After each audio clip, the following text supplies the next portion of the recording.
ሰላም ጤና ይስጥልን። ይህ ማራኪ ሰበር ነው። የሳውዲና የአሜሪካ የኒውክሌር ስምምነት እንዲፈጸም ሪያድ ለእስራኤል እውቅና መስጠት እንዳለባት የአሜሪካው ፕሬዝዳንት ዶናልድ ትራምፕ ተናገሩ። የአፍሪካ ህብረት ሁቲዎች በቀይ ባህር መርከቦች ላይ የሚፈጽሙትን ጥቃት በአስቸኳይ እንዲያቆሙ ጠይቀዋል። በስደተኞች ጥቃት ምክንያት ደቡብ አፍሪካ በዓለም አቀፉ የወንጀል ፍርድ ቤት መከሰሷም ተሰምቷል። አሜሪካ የጦር መሳሪያ ለዩክሬን መስጠቷን ሩሲያ ተቃወመች። እነዚህን ሰበር መረጃዎች የነገርናችሁ ከእናንተ ጋር አብረን እንቆያለን። በቆይታችሁ ሰብስክራይብ ያደርጋችሁ ብታዳምጡን እጅግ አብዝተን እናመሰግናችኋለን። ወደ ቀዳሚ መረጃ እናልፋለን። አሜሪካና ሳውዲ አረቢያ የተፈራረሙት ግዙፍ የኒውክሌር ስምምነት ተግባራዊነት የሚወሰነው ሪያድ ለእስራኤል የአገርነት እውቅና እንድትሰጥ የሚያደርገውን የአብርሃ አኮርድ ስትቀላቀል እንደሆነ ዶናልድ ትራምፕ ተናግረዋል። ፕሬዚዳንቱ ትሩዝ ሶሻል በተሰኘው የማህበራዊ ሚዲያ ገጻቸው ባሰፈሩ ጽሑፍ ወታደራዊ ላልሆነ ጥቅም ብቻ የሚውለው የሲቪል ኒውክሌር ስምምነቱ ይጸድቃልን ብለዋል። የስምምነቱ መጽደቅ ግን ሳውዲ አረቢያ እጅጉን የተከበረውና ስኬታማውን የአብርሃም ስምምነቶችን መቀላቀሏ ላይ የተመሰረተ ነው ሲሉም ቅድመ ሁኔታውን አስቀምጠዋል። ትራምፕ ይህንኑ ያሉት የተፈጸመው ስምምነት ቀድሞውንም አለመረጋጋት ውስጥ ባለው ቀጠና ውስጥ ወደፊት የኒውክሌር መሳሪያ ማስፋፋትን ሊያስከትል ይችላል የሚል ወቀሳ ከተሰማ በኋላ ነው። ከዚህ ቀደም ሳውዲ አረቢያ ፍልስጤም አገር ሆና ሳትመሰረት ለእስራኤል እውቅና እንደማትሰጥም ገልጻ ነበር። ፕሬዚዳንት ዶናልድ ትራምፕ በፈረንጆቹ 2020 እንዲፈረም ያደረጉት አብርሃም አኮርድስ በታሪካዊ ሁኔታ እስራኤል አረብ ሀገራት ከሆኑት የተባበሩት አረብ ኤሚሬቶችና ባህሬን ጋር ግንኙነት እንዲኖራት ያደረገ ነበር። ቀጥሎም ሱዳን፣ ሞሮኮና ካዛኪስታን ስምምነቱን ተቀላቅለዋል። እስካሁን ድረስ ሳውዲ ለትራምፕ አስተያየት ምላሽ አልሰጠችም። ፕሬዚዳንቱ ይፋ ያደረጉት የአብርሃም አኮርድስን የመቀላቀል ቅድመ ሁኔታ ከሳውዲ አረቢያ ጋር በተፈረመው ስምምነት ውስጥ በጽሑፍ ተካተው ሪያድ ለቅድመ ሁኔታው ተስማምታ አሊያም ደግሞ ስምምነቱን ለመቀበል ትገደድ እንደሆነም አልታወቀም። የአሜሪካና የሳውዲ ስምምነት እስካሁንም ይፋ አልተደረገም። እስራኤል በበኩሏ የትራምፕን መግለጫ በበጎ እንደምትቀበለው ማስታወቃለች። የጠቅላይ ሚኒስትር ቤንያሚን ኔታንያሁ ጽሕፈት ቤት በኤክስ አካውንቱ እንደገለጸው ሳውዲ አረቢያ ስምምነቱ መቀላቀሏ በመካከለኛው ምስራቅ ሰላም ለማስፈን ትልቅ ታሪካዊ እርምጃ ነው ብላለች። የእስራኤል መግለጫ ላይ ስለ ኒውክሌር ስምምነቱ አልተጠቀሰም። የእስራኤል የኢኮኖሚ ሚኒስትር ኒር ባርካት ከዚህ ቀደም ሳውዲ አረቢያ ለሰላማዊ ዓላማ የሚውል የኒውክሌር ኃይል አገራቸው ጉዳዩን ማስተዳደር እንደምትችል ተናግረውም ነበር። እስራኤል ራሷ የኒውክሌር መሳሪያ እንዳላት በሰፊው የሚታመን ቢሆንም አገሪቱ ግን እስካሁን ማረጋገጫ ሰጥታም ይሁን አስተባብላም አታውቅም። ከዚህ መረጃ ወጣ ስንል ደግሞ የተሰማው ሌላኛው መረጃችን የአፍሪካ ህብረት ሁቲዎች በቀይ ባህር መርከቦች ላይ የሚፈጽሙትን ጥቃት በአስቸኳይ እንዲያቆሙ ጠይቀዋል።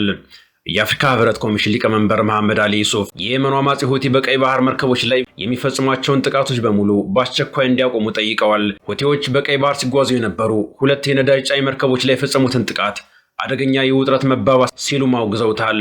በኢራን የሚደገፉት ሁቲ ጥቃቱን የፈጸመው ሳውዲ አረቢያ ላይ የባህር ጉዞ ማዕቀብ መጣሉን ካስታወቀ በኋላ እንደሆነ ይታወቃል።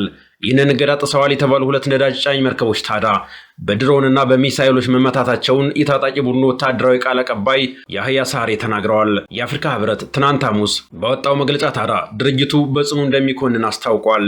እነዚህ እርምጃዎች ለቀጠናው ሰላምና ደህንነት ከፍተኛ እንድምታ እንደሚኖራቸውና አደገኛ መባባሶች እንደሆኑም ገልጸዋል። መርከቦቿ ለተመቱባት ሳውዲ አረቢያ አጋርነቱን የገለጸው አፍሪካ ህብረት ለሀገሪቱ ደህንነት፣ ሉዓላዊነትና መረጋጋት የማይናወጥ ድጋፍ እንዳለው ማስታውቋል። የኮሚሽኑ ሊቀመንበር መሐመድ አሊ ዩሱፍ ይህ አይነቱ ድርጊት ለዓለም አቀፍ የባህር ጉዞ ከዓለም ስትራቴጂካዊ የውሃ መስመሮች አንዱ ለሆነው ቀይ ባህር መረጋጋት ከፍተኛ ስጋት መሆኑን በአጽንኦት አንስተዋል። ነፃ የመርከብ ጉዞን ለማደናቀፍ የሚደረግ ማንኛውም ሙከራንም አውግዘዋል።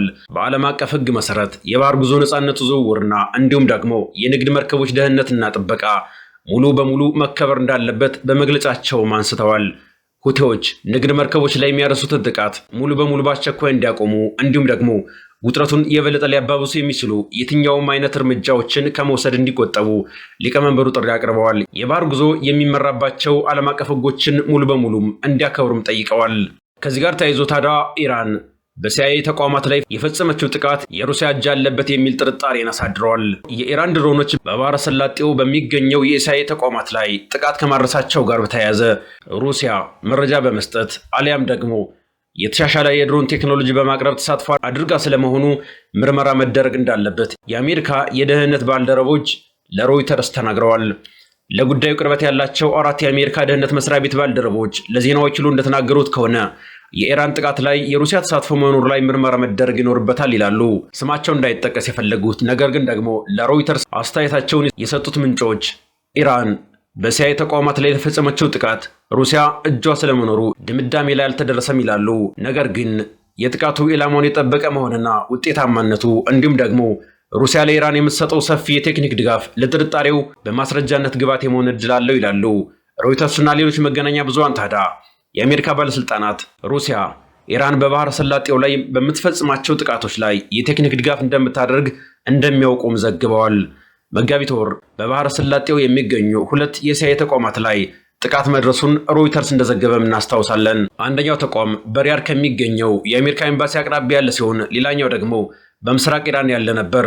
ሮይተርስ ያነጋገራቸው ምንጮች ታዲያ ሌሎች የሲአይኤ ተቋማት ጥቃት እንደተፈጸመባቸው ገልጸው ዝርዝር መረጃ ከመስጠት ግን ተቆጥበዋል። ወደ አፍሪካ ስንመለስ ደግሞ በስደተኞች ጥቃት ምክንያት ደቡብ አፍሪካ በዓለም አቀፉ የወንጀል ፍርድ ቤት እንድትከሰስ ጥሪ ቀርቧል።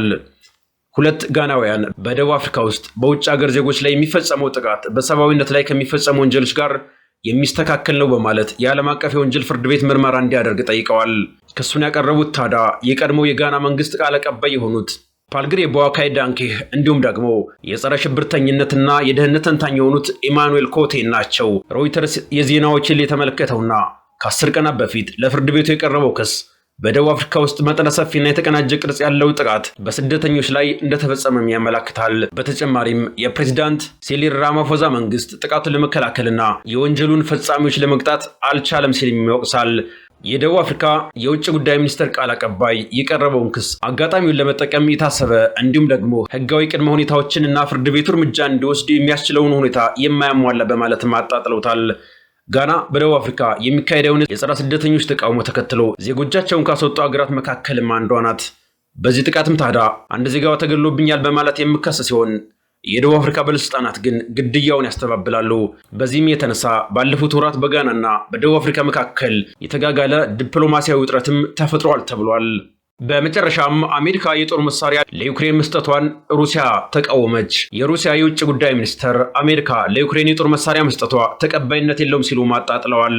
የሩሲያ የውጭ ጉዳይ ሚኒስትር ሰርጌይ ላቭሮቭ ከአሜሪካ አቻቸው ማርኮ ሩቢዮ ጋር በፊሊፒንስ ዋና ከተማ ማኒላ ትናንት ሐሙስ ዕለት ተገናኝተው ተወያይተዋል። ሰርጌይ ላቭሮቭ በኪየቭ ለሚገኘው መንግስት የጦር መሳሪያ ማቅረብ መቀጠሉ ተቀባይነት የሌለው መሆኑንም ተናግረዋል። እንደ ሩሲያ የውጭ ጉዳይ ሚኒስትር መግለጫ ከሆነ ታዲያ ላቭሮቭ ሩሲያ በዩክሬን ግጭት ዙሪያ ለፖለቲካዊና ለዲፕሎማሲያዊ መፍትሄዎች ዝግጁ መሆኗንም ተናግረዋል። ላቭሮቭ እንደተናገሩት ከሆነ ታዲያ የእስያ ሀገራት ጉባኤ ላይ ባደረጉት የጎንዮሽ ውይይት በሩሲያ ላይ ስትራቴጂካዊ ሽንፈት እንዲደርስ ኢላማ እያደረጉ ያሉ የአውሮፓ ሀገራትን አፍራሽ ሚና ኮንነዋል። የአሜሪካ የውጭ ጉዳይ ሚኒስትሩ ባወጣው መግለጫ ሁለቱ ሚኒስትሮች በአገራቸው መካከል ስላለው ግንኙነትና የሩሲያ የዩክሬን ጦርነት ማብቃት አስፈላጊነት ላይ ተናግረዋልም ተብሏል። ከስብሰባ በኋላ ታዲያ ማርኮ ሩቢዮ በሰጡት መግለጫ የአሜሪካው ፕሬዝዳንት ዶናልድ ትራምፕ የማይረባ ጦርነት እንደሆነ ያስባሉ፣ እንዲሁም ደግሞ አሜሪካ በዩክሬን ከስምምነት ለመድረስ እድል በኖረ ጊዜ እርምጃ ለመውሰድ ዝግጁ ናት ማለታቸውን ዘ ጋርዲያንም ዘግቧል። ረቡዕ ዕለት ማርኮ ሩቢዮ ለጋዜጠኞች በሰጡት መግለጫ በዩክሬን የሚካሄደው ጦርነት አሜሪካና ሩሲያ ሊስማሙ የሚችሉበትን ነጥብ በርካታ መንገዶችም እንደጎዳ ሲናገሩም ሰምተናቸው ነበር።